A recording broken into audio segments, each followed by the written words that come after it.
All right, in this video, I'm just going to go through a few recommended practices when you very first get started in the system. The first thing I would want to recommend is when it comes to the logo. So this image up here, or when you collapse it, this image right here. I really would recommend if you have a vector image, so an image, a logo without a background, which is really, really great for placement on websites, and for so many other reasons, a vector image is superior to use as a logo, right?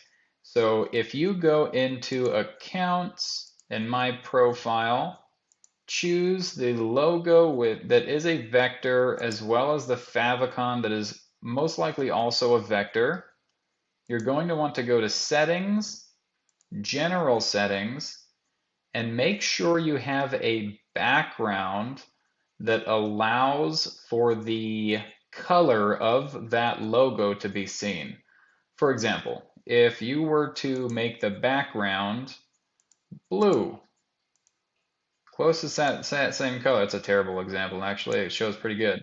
But if that was a little bit lighter, it becomes less and less visible. Let's just choose that exact color.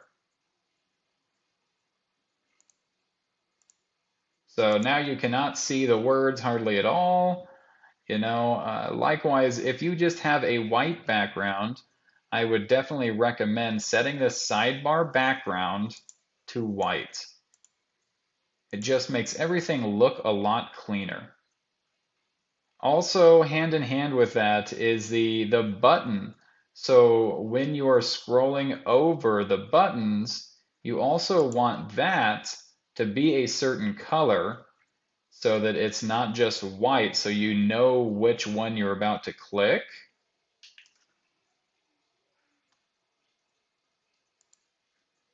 Also, I wanted to say if you have not yet downloaded the mobile app, make sure to do that because that's a really big deal. You essentially can take your entire CRM on the go. You can make phone calls from the mobile application. You can view all of your conversations and reply through text, email, even ringless voicemail, all from the app itself. You can enroll people in certain campaigns. You can get notifications when people reply to you while you're on the go. So definitely download the mobile app. Also, I would heavily recommend for sub-users. So for your team, before adding any sub-users to your account, make sure that you have picked the color scheme, uploaded your logo, and uploaded your favicon so that it automatically comes into their system. That's going to be a big deal because if they get into their system and they have to reset everything, you have to send over files, you have to tell them exactly what colors their CRM should be so everything is kind of seamless. It's just going to be a big pain. And that's going to be for any future sub users. So if you have 8 employees and you added all of them, or even just added one of them before you made those changes, it's not going to be communicated to the rest of the sub users you add after that. So make sure and customize the CRM first, and then start adding in sub users. The next thing I'd like to touch base on is the emails.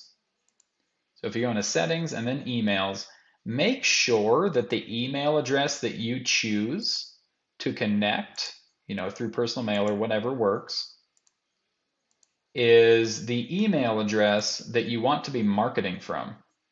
It's very important that you choose the email address that you want to be marketing from instead of just some random email address, because the email that you choose to connect to the system through settings and then email settings is also going to be the email address that you're sending out these campaigns from.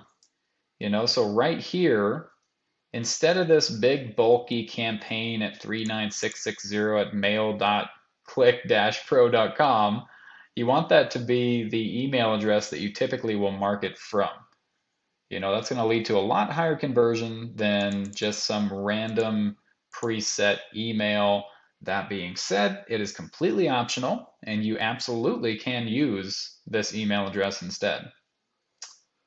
Also, I wanted to say to that point, so for the email address, if you can help it, try to choose an email address that is from a Google domain or something equivalent, because that's going to go hand in hand with your integration, your two-way third-party calendar integration in the system.